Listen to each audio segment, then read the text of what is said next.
السلام علیکم ورحمۃ اللہ وبرکاتہ۔ اسلامی ویڈیو دیکھنے کے لیے ہمارے نور ہدایت چینل کو سبسکرائب کیجیے، لائک کیجیے، کمنٹ کیجیے اور شیئر کیجیے۔ شکریہ۔ کہ جب وہ یہ کہیں گے کہ ینادونہم الم نکم معکم، وہ یہ پکار کر کہیں گے اہل ایمان سے، کیا ہم تمہارے ساتھ نہ تھے؟ دنیا میں تو گڑبڑ تھے نا، عبداللہ ابن ابی بھی، ابو بکر صدیق بھی رضی اللہ تعالی عنہ ایک ہی مسجد میں ہے، حضور کی محفل میں ہے، ایک ہی صف میں کھڑے ہیں، لیکن یہ کہ یہاں جو اتنا بڑا فرق ہو گیا، تم آگے نکل گئے، ہم پیچھے رہ گئے، ہمارے مابین فصیل حائل کر دی گئی، الم نکم معکم، کیا ہم تمہارے ساتھ نہ تھے؟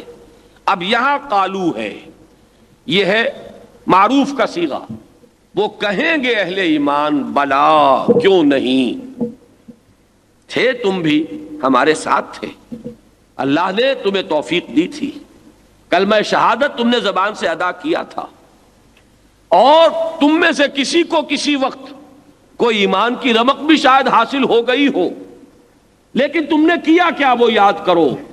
یہ الفاظ جو اب آئے ہیں ان کو نوٹ کیجئے، میرے نزدیک یہ قرآن مجید کی عظیم ترین آیات میں سے ہے کہ کسی شخص کو اگر ایمان کی کوئی رمق ملی بھی ہو تو کس طرح درجہ بدرجہ اپنے طرز عمل کی وجہ سے وہ اس سے محروم ہو کر اور نفاق اس کے دل کے اندر قائم ہو جاتا ہے۔ اس کے مراحل کیا ہیں؟ فرمایا بلا، کیوں نہیں تم ہمارے ساتھ تھے، وَلَٰكِنَّكُمْ فَتَنْتُمْ أَنفُسَكُمْ وَتَرَبَّصْتُمْ وَارْتَبْتُمْ وَغَرَّتْكُمُ الْأَمَانِيُّ حَتَّىٰ جَاءَ أَمْرُ اللَّهِ وَغَرَّكُمْ بِاللَّهِ الْغَرُورُ۔ میں یہ عرض کیے بغیر نہیں رہ سکتا کہ اگر اس ایک آیت کو آج آپ سمجھ لیں تو ہماری یہ آج کی نشست کا حاصل یہی ہوا۔ کیا تمہارے ساتھ حادثہ کیا ہوا؟ آپ ذرا غور کیجئے، کتنی حسرتیں ہمارے دلوں میں ہیں، کاش ہمیں حضور کی زیارت نصیب ہوئی ہوتی، کاش کہ ہم اس عہد سعید میں ہوتے جبکہ حضور بنفس نفیس صحابہ کے مابین ہوتے تھے۔ کتنے لوگوں کی کتنی حسرتیں ہوں گی۔ اب اس سے اندازہ کیجئے کتنی بڑی بدبختی ان لوگوں کی جو حضور کی صحبت بھی ہے، حضور کا زمانہ بھی ہے، حضور کے ہم عصر بھی ہیں، حضور کے پیچھے نمازیں بھی پڑھ رہے ہیں، حضور کے دستے مبارک پر ایمان لائے ہیں، کلمہ شہادت ادا کیا ہے، اور پھر حال جو ہے محرومی کا وہ یہ ہے، تو اس سے زیادہ محرومی کا تو کوئی تصور آپ نہیں کر سکتے۔ تو حادثہ کیا ہوا؟ کیا اللہ ظالم ہے؟ نہیں۔ تو تم نے کچھ کیا جس کی وجہ سے تمہارا یہ انجام ہوا، وہ کیا کیا؟ یہ ہے سمجھنے کی بات۔ پہلی بات کیا ہے؟ وَلَٰكِنَّكُمْ فَتَنْتُمْ أَنفُسَكُمْ، تم نے اپنے آپ کو اپنے ہاتھوں فتنوں میں ڈالا۔ فَتَنْتُمْ أَنفُسَكُمْ، تم نے اپنے آپ کو فتنوں میں ڈالا۔ کیا معنی ہے؟ ذرا اس کو سمجھیے۔ کون شخص ہے جو اپنے آپ کو جان بوجھ کر فتنے میں ڈالے گا؟ اسی سلسلہ سور کی سورتیں ہیں، سورہ منافقون جو ہم پڑھ چکے ہیں، سورہ تغابن جو ہم پڑھ چکے ہیں، سورہ مومنون، سورہ منافقون میں آپ نے کیا آیت پڑھی؟ یا ایھا الذین آمنوا لا تلھکم اموالکم ولا اولادکم عن ذکر اللہ ومن یفعل ذلک فاولئک ھم الخاسرون۔ اکثر لوگوں کو یہ آیت یاد ہوگی۔ سورہ تغابن میں آیت کیا ہے؟ بالکل کھل کر بات آ گئی، انما اموالکم و اولادکم فتنہ، تمہارے اموال اور تمہاری اولادیں ہی تو فتنہ ہیں۔ فتنہ کہیں باہر سے نہیں آتا، فتنہ تمہارے گھر میں موجود ہے۔ سورہ تغابن میں فرمایا یا ایھا الذین آمنوا ان من ازواجکم و اولادکم عدوا لکم فاحذروہم، اے ایمان والو تمہاری بیویوں اور تمہاری اولاد میں تمہارے دشمن ہیں، بچ کر رہو۔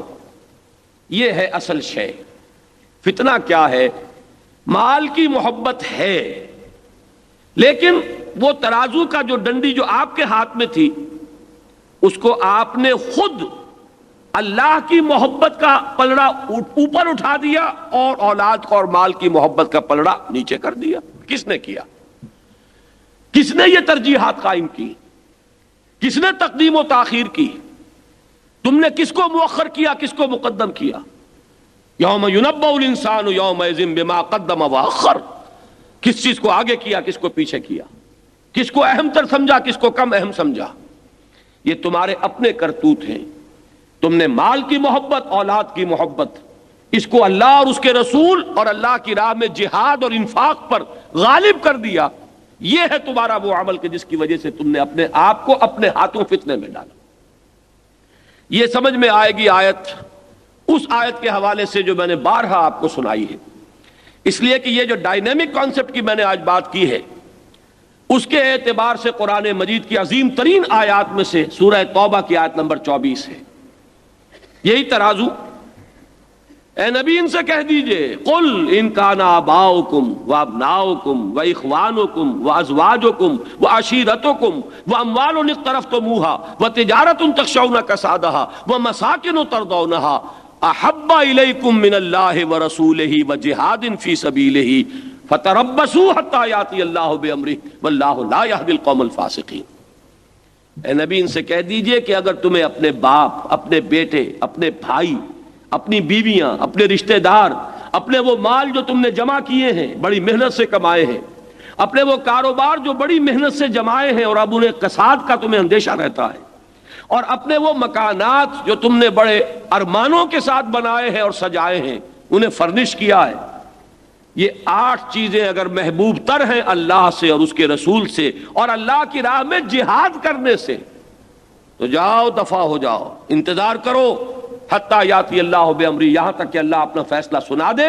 اور اللہ ایسے فاسقوں کو ہدایت نہیں دیتا. واللہ لا یہدی القوم الفاسقین. یہ ہے اس آیت میں آپ نے دیکھا فتنے میں ڈالا اور اس کا نتیجہ کیا ہے؟ فتربصوا، جاؤ. تربص کے لفظی معنی کیا ہے؟ انتظار کرو. وہ اس پوری آیت کو یہاں ریڈ کیجئے. وَلَٰكِنَّكُمْ فَتَنْتُمْ أَنفُسَكُمْ وَتَرَبَّصْتُمْ، اگلا لفظ وہی ہے جو اس آیت میں آیا آخر میں. تم نے اپنے آپ کو اپنے ہاتھوں فتنے میں ڈالا.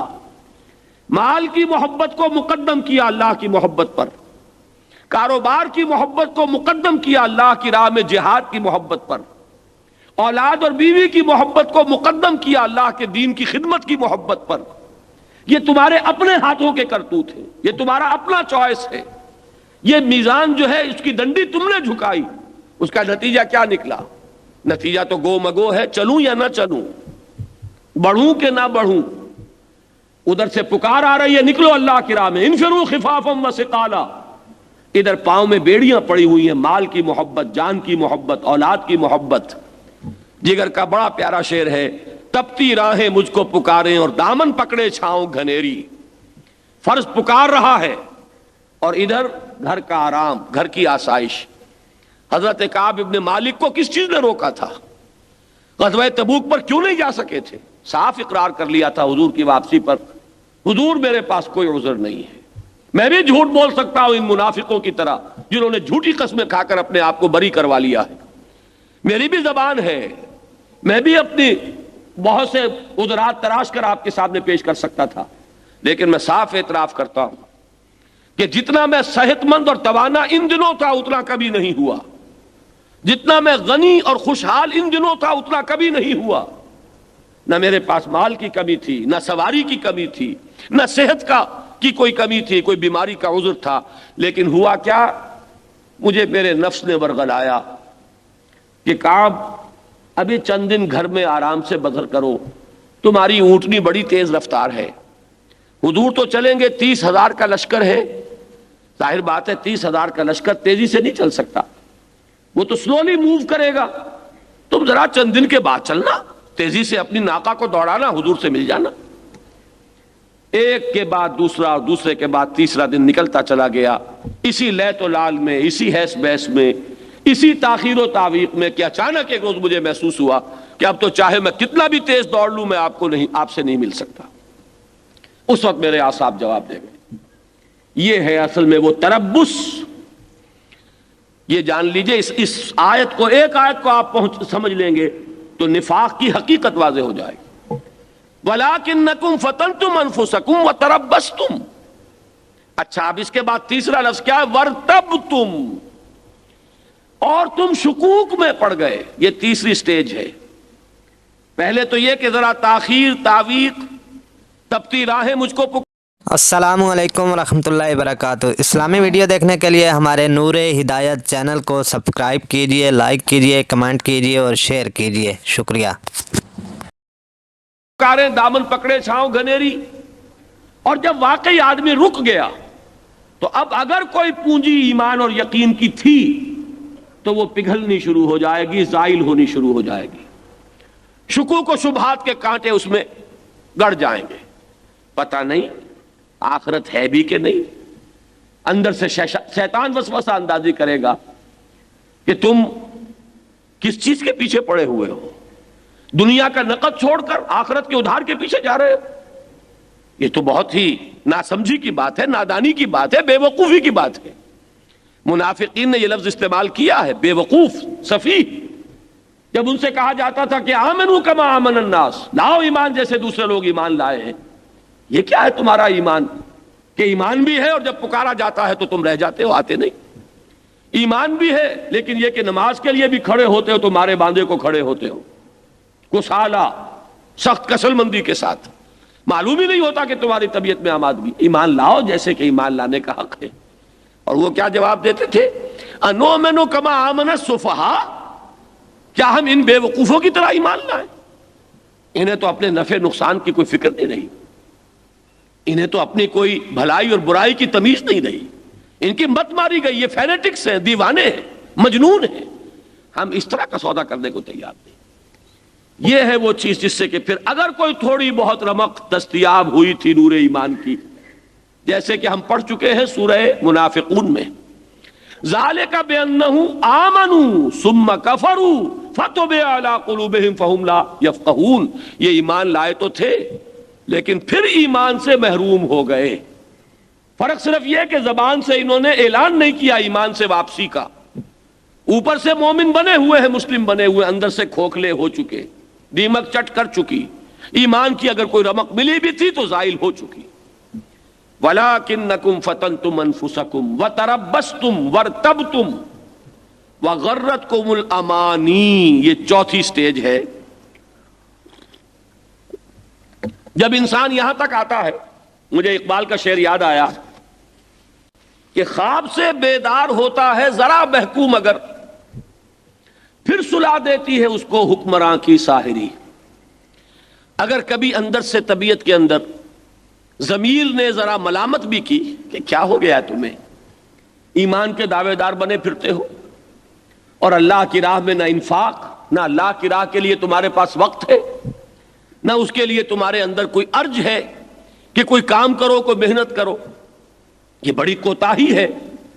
تو اب انسان ایک اور جو ہے اپنے اس ضمیر کو سلانے کے لیے لوریاں دے کر، تھپک تھپک کر، اب ایک نیا فلسفہ تراشتا ہے۔ اللہ تو بڑا نکتہ نواز ہے، بڑا پالن ہار ہے، بڑا بخشن ہار ہے، بڑا رحیم ہے، بڑا ودود ہے، بڑا کریم ہے۔ یہ جو واقعہ ہے کہ اللہ ہے، ایسا ہے، لیکن جس جگہ تم اللہ کی صفت کا حوالہ دے رہے ہو وہ غلط ہے۔ یہ تم نے صرف اپنی جسٹیفیکیشن کے لیے کیا ہے۔ قرآن اس کو کہتا ہے امانی۔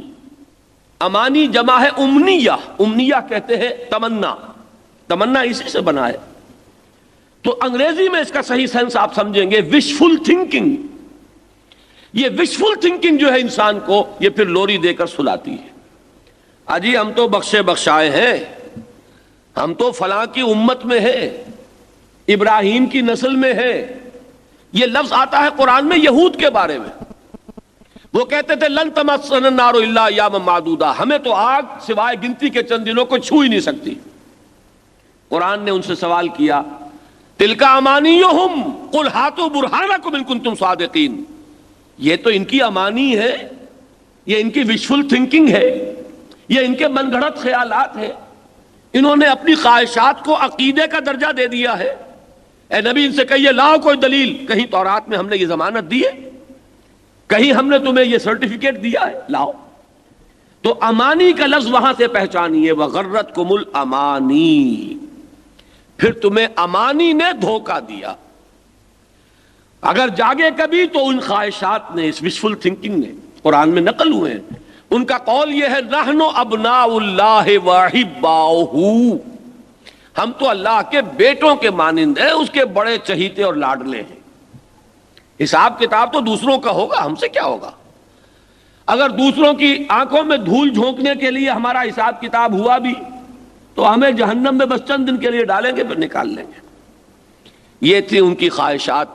میں کچھ عرض نہیں کرنا چاہتا اس وقت، ہمارے اپنے ماحول میں، ہمارے اپنے عقائد کے تانے بانے میں یہ ساری چیزیں موجود ہیں، لیکن کسی کے تعین کی ضرورت نہیں، کسی کا خاص حوالہ دینے کی ضرورت نہیں۔ آخر سیدھی سی بات یہ ہے کہ یہ امت اتنی بے عمل کیوں ہو گئی؟ مانتے ہیں اللہ کو، مانتے ہیں رسول کو، مانتے ہیں قرآن کو، مانتے ہیں آخرت کو، پھر یہ بے عملی کیوں؟ کوئی نہ کوئی سبب ہے، کہیں نہ کہیں تو کوئی گڑبڑ ہے۔ There is something wrong somewhere۔ یہ کنبہ ڈوبا ہے تو کسی وجہ سے ڈوبا ہے، یہاں اگر یہ زوال آیا ہے تو کسی بنیاد پر آیا، اور وہ یہی ہے ہم بخشے بخشائے ہیں، ہماری شفاعت تو ہو ہی جانی ہے۔ ہمارے ساتھ یہ معاملہ نہیں ہے، یہ دوسروں کے لیے، یہ جہنم شاید دوسروں کے لیے بنائی گئی ہے، ہم سے کیا سروکار۔ یہ ہے وہ چوتھی چیز کہ تمہیں تمہاری خواہشات نے دھوکہ دیا۔ غرتکم الامانی حتی جاء امر اللہ، یہاں تک کہ اللہ تعالیٰ کا فیصلہ آ گیا۔ یہ اللہ تعالیٰ کا فیصلہ کیا ہے؟ موت، مہلت ختم۔ جس طرح امتحان میں کہا جاتا ہے کہ اب قلم رکھ دیے جائیں، بات ختم، امتحان کا وقت ختم ہوا، مہلت عمر ختم ہوئی۔ وَغَرَّكُمْ بِاللَّهِ الْغَرُورُ، اور تمہیں خوب دھوکہ دیا اللہ پر یا اللہ کے ساتھ اس دھوکے باز نے۔ یہ غرور غین کی زبر کے ساتھ ہے۔ اس سورہ مبارکہ کے تیسرے رکوع میں یہ لفظ غین کے پیش کے ساتھ بھی آیا ہے۔ وما متاع الحیات الدنیا الا متاع وما الحیات الدنیا الا متاع الغرور، دنیا کی یہ زندگی سوائے دھوکے کے سامان کے اور کچھ نہیں ہے۔ وہ ہے غرور غین کے پیش کے ساتھ، یہ ہے غرور غین کے زبر کے ساتھ۔ فعول کے وزن پر یہ مبالغے کا صیغہ، بہت بڑا دھوکہ دینے والا وہ شیطان پٹی پڑھاتا ہے، وسوسہ اندازی کرتا ہے۔ آپ نے آخری پارے کی وہ سورہ انفطار جو ہے، یا ایھا الناس، اے انسان، ما غرک بربک الکریم، یا ایھا الانسان ما غرک بربک الکریم الذی خلقک فسواک فعدلک فی ای صورت ما شاء رکبک۔ اے انسان، تجھے کس چیز نے جری کر دیا، کس چیز نے دھوکہ دیا ہے اپنے رب کریم پر؟ یہ اچھی طرح جان لیجئے، ہمارے صوفیاء نے اس پر خوب بحثیں کی ہے، محققین نے، کہ یہ انسان میں اللہ کی رحمت کی امید اور اللہ کی پکڑ کا ڈر، اگر یہ دونوں بیلنس نہیں رہیں گے تو نتیجہ بہت غلط نکلے گا۔ اگر آپ بہت امیدوار ہو گئے رحمت کے، اور اللہ کی رحمت اور اللہ کی رافت، رؤوف ہے، رحیم ہے، کریم ہے، غفار ہے، ستار ہے، اس پر دھوکہ کھا گئے، اور یہ یاد نہ رہا کہ شدید الانتقام بھی ہے، شدید العقاب بھی ہے، شدید العذاب بھی ہے، وہ بہت بڑا انتقام لینے والا بھی ہے، بہت سخت سزا دینے والا بھی ہے، بہت سخت عذاب دینے والا بھی ہے۔ اگر یہ چیز اوجل ہو گئی، اور ستاری اور غفاری اور رحیمی اور کریمی اور رافت اور رحم اگر یہی سامنے رہے تو بھی آپ گئے، آپ کا طرز عمل غلط ہو جائے گا، گناہوں پر جرت ہو جائے گی، بے اعمالی کے باوجود نظر رہے گی رحمت پر، اور طرز عمل غلط ہو جائے گا۔ دوسری طرف اگر وہ صرف اللہ تعالیٰ کی پکڑ اور خوف اور سزا اور یہی رہا صرف، اور رحمت خداوندی کا پہلو جو ہے وہ نگاہوں سے اوجل ہو گیا، تو مایوسی طاری ہو جائے گی، اور یہ مایوسی بھی انتہائی مہلک ہے۔ اسی لیے فرمایا گیا حدیث میں کہ بندے کا معاملہ اپنے رب کے ساتھ ہونا چاہیے بین الخوف والرجاء، خوف اور رجا کے مابین، خوف بھی زائل نہ ہو، امید بھی زائل نہ ہو، خوف بھی برقرار رہے اللہ کی پکڑ کا اور سزا کا اور حساب کا، اور اس کی رحمت اور اس کی مغفرت کی امید بھی رہے۔ یہ دونوں چیزیں ہوگی تو طرز عمل صحیح ہوگا۔ اسی لیے حضرت ابو بکر کا ایک قول آتا ہے، اصل میں معرفت جسے کہتے ہیں اور دین کا تفقہ اور گہرائی کے اندر معاملہ، بہت اونچا مقام ہے ابو بکر صدیق کا رضی اللہ تعالیٰ عنہ۔ السلام علیکم ورحمۃ اللہ وبرکاتہ۔ اسلامی ویڈیو دیکھنے کے لیے ہمارے نور ہدایت چینل کو سبسکرائب کیجیے، لائک کیجیے، کمنٹ کیجیے اور شیئر کیجیے۔ شکریہ۔ ان کا یہ قول ہے کہ اگر مجھے یہ بتا دیا جائے کہ تمام نوع انسانی جنت میں جائے گی سوائے ایک شخص کے، تب بھی مجھے ڈر رہے گا کہ شاید وہ ایک شخص میں ہی ہوں۔ اور اگر مجھے یہ بتا دیا جائے کہ تمام انسان جہنم میں جائیں گے سوائے ایک شخص کے، بس صرف ایک شخص جنت میں جائے گا، تب بھی مجھے امید رہے گی کہ شاید وہ ایک آدمی میں ہی ہوں۔ یہ ہے وہ کہ کمال خوف اور کمال رجا، اور اس میں ہی توازن ہے در حقیقت جو انسان کے طرز عمل کو صحیح رکھتا ہے۔ شیطان کیا کرتا ہے؟ اللہ کی رحیمی اور کریمی اور ستاری اور غفاری، اس کی پٹی زیادہ پڑھا کر اور انسان کو غلط راستے پر ڈالا۔ اب بڑھتا بھی جا رہا ہے، حرام خوری کیے جاؤ، اللہ غفور ہے، رحیم ہے، جو چاہو کرو، آخر حضور کے امتی ہو، شفاعت آخر کس کی ہونی ہے؟ یہ سارا جو ہے چکر یہ شیطانی ہے در حقیقت۔ انسان کو اس درمیان میں اپنی بات لے کر چلنی چاہیے۔ اسی لیے فرمایا کہ یہاں سے یہاں تک، اب یہ 5 الفاظ نوٹ کر لیجئے۔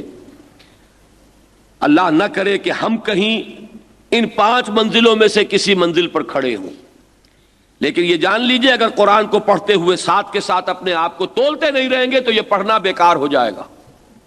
اگر آپ نے یہ سمجھا کہ یہ کسی اور کے لیے ہے، مجھے پھر اقبال کا شعر یاد آ رہا ہے، اور ان کی زندگی کا یہ اہم واقعہ ہے بچپن کا۔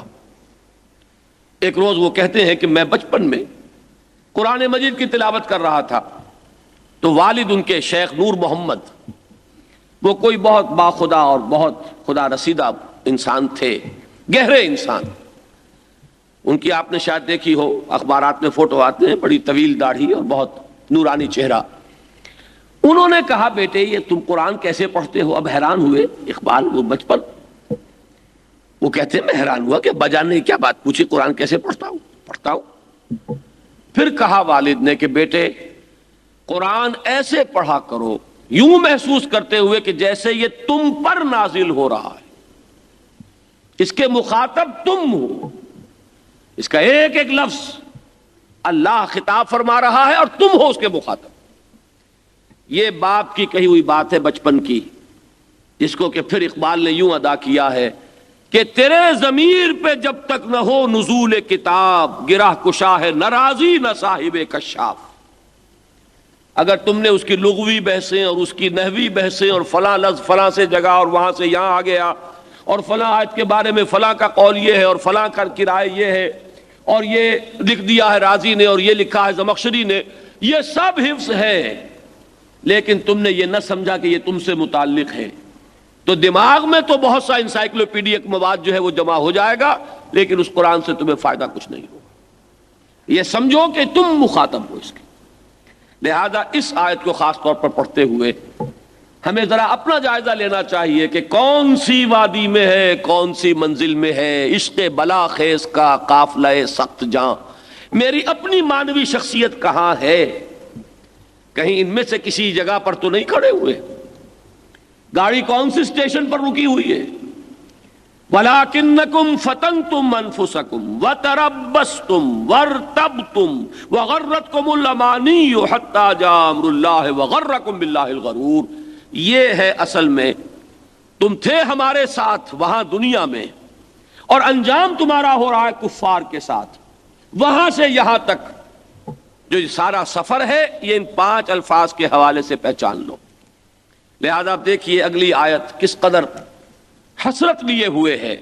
فَالْيَوْمَ، تو آج کے دن، لا یوخذ منکم فدیۃ ولا من الذین کفروا، آج نہ تم سے کوئی فدیہ قبول کیا جائے گا اور نہ کافروں سے۔ ماواکم النار، تم سب کا ٹھکانہ اب جہنم ہے، ہی مولاکم، وہی اب تمہاری دم ساز، غم گسار۔ مولا کا لفظ عربی زبان میں ولی اور پھر مولا، مولا کے معنی، اب میں بہت سے الفاظ جو ہیں ان کو جمع کیجئے، مددگار، حامی۔ مولا جو ہے کہتے تھے آزاد شدہ غلام کو بھی، اس لیے کسی کا غلام تھا اس نے آزاد کر دیا، تب بھی ظاہر بات ہے کہ کتنا زیر بار احسان ہوگا وہ اپنے آقا کا کہ آقا نے غلام مجھے آزاد کیا، لہذا وہ کبھی ضرورت ہوگی حاضر رہے گا، وہ اس کی مدد کے لیے ہر وقت تیار رہے گا، زندگی بھر اس کے احسان کو نہیں بھولے گا. تو اس لیے یہ لفظ استعمال ہوتا تھا فلاں فلاں کا مولا، اس لیے کہ اس نے اس کو آزاد کیا. لیکن اصلاً یہ لفظ کس کے لیے ہے؟ مولا. اللہ مولا ہے، اللہ مولانا ولا مولا لکم. شاید آپ کو یاد آیا ہو جن کو بھی سیرت سے کوئی شغف ہے، جب غزوہ احد میں وہ حادثہ ہوا ہے اور مسلمانوں پر شدید وقت آیا ہے، اور پھر حضور صلی اللہ علیہ وسلم پہاڑ پر چڑھ گئے ہیں اور مسلمان بھی سب آپ کے ساتھ اوپر چلے گئے، اور کافی زخم لگا ہے مسلمانوں کو. 70 صحابہ شہید ہوئے ہیں، ان میں حضرت حمزہ بھی ہیں اور حضرت مصعب بن عمیر بھی ہیں. اس وقت کا واقعہ یہ آتا ہے کہ ابو سفیان اس وقت تک ایمان نہیں لائے تھے، وہی سپہ سالار تھے. ادھر سے خالد ابن ولید وہ بھی ایمان نہیں لائے تھے، انہی کا وہ رسالہ تھا جس نے یہ ساری جو ہے فتح مسلمانوں کی شکست میں تبدیل کی تھی. اب یہ پہاڑ کے دامن میں آ کے کھڑے ہو گئے، صحابہ اور حضور اوپر ہے. ایک تو ان کے مابین یہ بھی گفتگو ہوئی کہ خالد کا کہنا یہ تھا، خالد ابن ولید رضی اللہ تعالی عنہ، وہ بعد میں ایمان لے آئے، کہ چلو پیچھا کرو ان کا، پہاڑ پر بھی ان کا پیچھا کیا جائے. ابو سفیان نے اس وقت وہ ان کا ایک تدبر تھا کہ نہیں، اس میں رسک بہت زیادہ ہے، اس لیے کہ وہ بلندی پر ہیں، وہ وہاں سے پتھراؤ بھی کریں گے تو ہمیں نیچے سے چڑھنا ہے، اور ہم نے بدلہ لے لیا. اس وقت بدر کا بدلہ ہمارا ہو گیا ہے، اب اوپر نہیں چڑھیں گے ہم. اس وقت پھر ابو سفیان نے نعرہ لگایا، لنا عزا ولا عزا لکم. اے مسلمانوں، ہماری دیوی ہے عزا، جس نے ہمیں شکست دی ہے، ہمیں فتح دی ہے، تمہاری کوئی دیوی نہیں ہے، کوئی نہیں تمہاری دیوی، کوئی نہیں تمہارا دیوتا. اس کا جواب حضور نے دلوایا تھا. آپ نے فرمایا کہ مسلمانوں تم یہ جواب دو، اللہ مولانا ولا مولا لکم. اللہ ہمارا مولا ہے، تمہارا کوئی مولا نہیں. تو یہ ہے لفظ مولا. اب وہ لفظ یہاں لایا گیا، ہی مولاکم. اب تو کافروں کا اور منافقوں کا ان کی مولا، ان کی مددگار، ان کی ہمدرد، ان کی ساتھی، ان کی غمگسار یہ آگ ہی ہے. کوئی دکھ درد اپنا کرنا ہے تو اسی سے کرو. وبئس المصیر، اور وہ بہت برا ٹھکانہ ہے. یہاں اس سورہ مبارکہ کا یہ تیسرا سیکشن ختم ہوا ہے. میں نے سیکشنز کے حوالے سے پہلے گفتگو کی تھی، میں یہ رکوعوں کے حوالے سے بات نہیں کر رہا. پہلی 6 آیات ایمان باللہ، بعد کی 6 آیات 2 حکم، پورے کرو تو اجر، نہیں کرتے تو پھر تمہارے لیے زجر ہے اور ملامت ہے اور تنبیہ ہے. اس کے بعد کی 3 آیات اس میں نفاق کی حقیقت بیان کر دی. نفاق دنیا میں اسلام کے پردے میں لپٹا ہوا ہوتا ہے، اہل ایمان کے ساتھ گڑبڑ ہوتے ہیں منافقین. آخرت میں وہ چھلنی لگائی جائے گی، اہل ایمان آگے نکل جائیں گے، منافق پیچھے رہ جائیں گے. وہ پکاریں گے کہ ہم تمہارے ساتھ تھے، تو جواب ملے گا وَلَكِنَّكُمْ فَتَنْتُمْ أَنفُسَكُمْ وَتَرَبَّصْتُمْ وَارْتَبْتُمْ وَغَرَّتْكُمُ الْأَمَانِيُّ حَتَّى جَاءَ أَمْرُ اللَّهِ وَغَرَّكُمْ بِاللَّهِ الْغَرُورُ فَالْيَوْمَ لَا يُؤْخَذُ مِنْكُمْ فِدْيَةٌ وَلَا مِنَ الَّذِينَ كَفَرُوا مَأْوَاكُمُ النَّارُ هِيَ مَوْلَاكُمْ وَبِئْسَ الْمَصِيرُ. اب آگے چلیے، بہت انشاءاللہ تعالی اختصار کے ساتھ بات ہو کے، اور آپ امید ہے کہ ہم پہنچ جائیں گے اپنی منزل تک. اب ذرا تھوڑا سا توقف کیجئے، اپنے قلوب میں جھانکیے. اگر ہم میں سے کوئی اپنے دل میں جھانکتا ہے، ٹٹولتا ہے، اور یہ محسوس کرتا ہے کہ کہیں تربص وغیرہ میں بھی مبتلا ہوں، وہ فیصلہ نہیں کر پا رہا کہ ہر چے باد آباد ماں کشتی درا بنداختے، یہ آدمی نہیں کر پا رہا. جی چاہتا ہے، جانتا ہوں ثواب طاعت و زہد پر طبیعت ادھر نہیں آتی.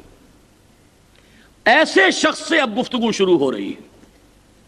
الم یان للذین آمنوا ان تخشع قلوبہم لذکر اللہ وما نزل من الحق. یہ چوتھا سیکشن ہے اس سورت کا، 4 آیات پر مشتمل.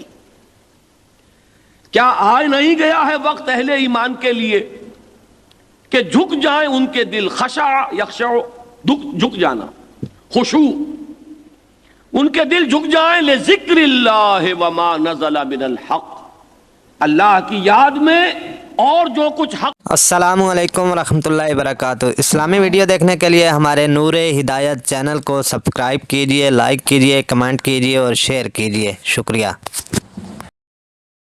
سے نازل ہوا ہے اس پہ یہ قرآن نا نزل من الحق، یہ ہے جو ایمان دینے والی شے ہے، یہ ہے جو یقین عطا کرنے والی شے ہے، یہ ہے جو دلوں میں گداز پیدا کرنے والی شے ہے۔ لیکن تم تاخیر، تعویق، التوا، میں عرض کیا کرتا ہوں، پہلے بھی بات آپ کے سامنے آئی ہوگی، ہم میں سے اکثر کے دلوں میں آرزو پیدا ہوتی ہے دین کے لیے کچھ کریں، لیکن اکثر و بیشتر کا حال کیا، ذرا یہ کام کر لوں، ذرا ان ذمہ داریوں سے عہدہ برا ہو لوں، ذرا بچے ہیں ابھی چھوٹے ہیں، ذرا بڑے ہو جائیں، بڑے ہیں تو ذرا ان کی شادی بیاہ سے فراغت ہو جائے، بچیوں کے ہاتھ پیلے ہو جائیں اور فلاں کام ہو جائے، بس پھر اپنے آپ کو ہم وقت لگا دوں گا اللہ کے دین کے، اور وہ وقت کبھی نہیں آتا۔ کار دنیا کسے تمام نہ کرد، بیٹے بیٹیوں سے فارغ ہوئے تو پوتے پوتیاں موجود ہیں، نواسے نواسیوں کی کھیپ آگے ہے، اور پھر یہ کہ آدمی حوث جو ہے وہ کبھی ختم تو نہیں ہوتی، جن کے پاس 10 پشتوں کے لیے کافی ہے کھانے کے لیے، وہ بھی صبح سے شام تک ہیرا پھیری اور حلال اور حرام کی تمیز کیے بغیر لگے ہوئے کہ نہیں لگے ہوئے۔ الہاکم التکاثر حتی زرتم المقابر کلا سوف تعلمون ثم کلا سوف تعلمون۔ یہ تکاثر اور بہتات میں ایک دوسرے سے آگے نکلنے کی دوڑ جو لگی ہوئی ہے، وہ تمہیں غافل کیے رکھتی ہے یہاں تک کہ تم قبروں تک جا پہنچتے۔ ایسے لوگ نظر آ جائیں گے، بڑے میاں جن کی کہ قبریں صاف نظر آ رہا ہے کہ ٹانگیں ان کی قبر میں اتری ہوئی ہیں، لیکن مجال نہیں کہ ہرس میں کوئی کمی ہوئی۔ انسان بوڑھا ہوتا ہے، ہرس جوان ہوتی ہے۔ فرمایا الم یان للذین آمنوا ان تخشع قلوبہم لذکر اللہ وما نزل من الحق، کیا وقت نہیں آیا ہے اہل ایمان کے لیے، کس چیز کے منتظر ہیں، جھک جائیں ان کے دل اللہ کی یاد میں اور جو کچھ کے نازل ہوا ہے حق میں سے اس کے سامنے۔ یہاں اب وہ بات آ رہی ہے جو سید صاحب نے آپ کو بتائی تھی کہ اہل کتاب کا ذکر ہے یہاں بطور نشان عبرت، وَلَا يَكُونُوا كَالَّذِينَ أُوتُوا الْكِتَابَ مِنْ قَبْلُ فَطَالَ عَلَيْهِمُ الْأَمَدُ فَقَسَتْ قُلُوبُهُمْ وَكَثِيرٌ مِّنْهُمْ فَاسِقُونَ، نہ ہو جائیں وہ ان لوگوں کے مانند جنہیں کتاب دی گئی تھی پہلے۔ مسلمانوں تمہیں قرآن ملا ہے، انہیں تورات دی گئی تھی اور تم سے بہت پہلے دی گئی۔ اندازہ ہے آپ کو کہ تورات کا نزول قرآن مجید سے کتنا پہلے ہے؟ 2000 برس کا فاصلہ ہے۔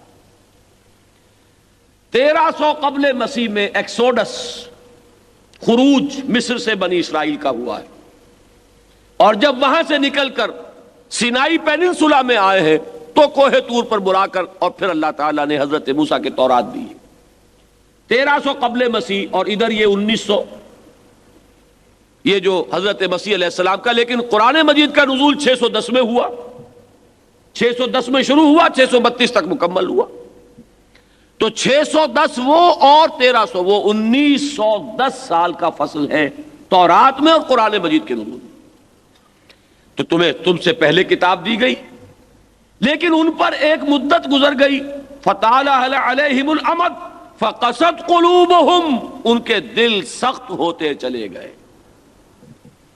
یہ ہوتا ہے حادثہ کسی مسلمان امت کے ساتھ۔ یہی قرآن تھا کہ صحابہ کرام پڑھتے تھے اور لرز جاتے تھے، دہل جاتے تھے۔ یہی قرآن ہے ہم پڑھتے، ہم پر کوئی اس کی کیفیت طاری نہیں ہوتی۔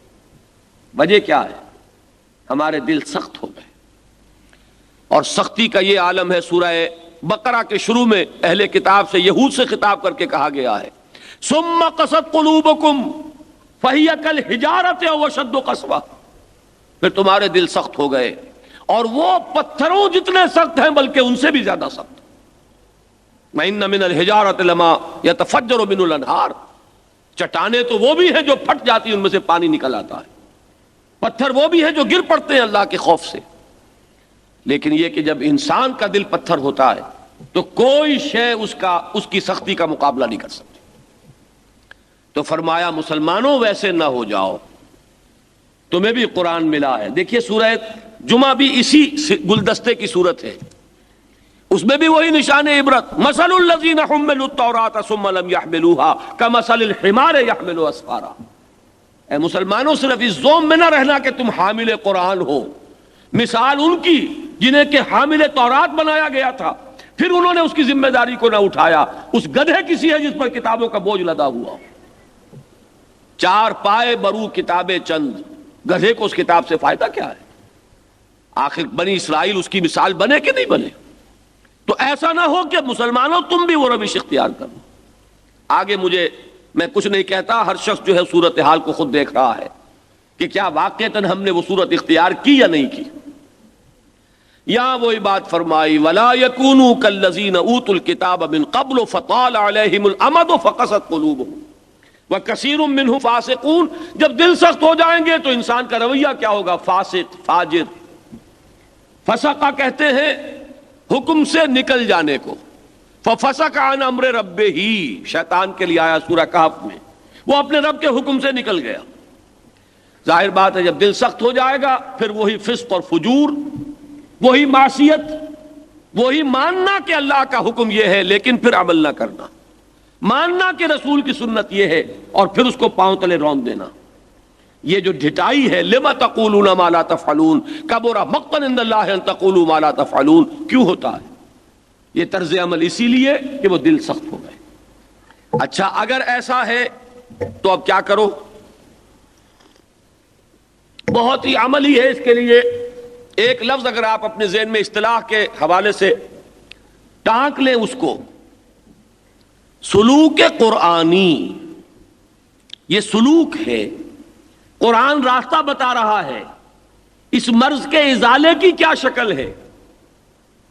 اس کے لیے سب سے پہلے ہمت بندھائی جاتی ہے۔ مریض اگر مایوس ہو جائے تو کوئی دوا اس کو فائدہ نہیں دے گی، پہلے ہمت بندھانا۔ دیکھیے آیت کیا آ رہی ہے، اعلموا، جان لو، ان اللہ یحیی الارض بعد موتہا، اللہ زمین کو اس کی موت کے بعد زندہ کر دیتا ہے۔ تم دیکھتے نہیں ہو زمین بے آب و گیا ہوتی ہے، کہیں حیات کے رویدگی کے کوئی آثار نہیں ہوتے، بارش کا چھینٹا پڑا اور اب وہاں گھاس ہے، رویدگی ہے، ہریاول ہے اور زندگی ہی زندگی ہے۔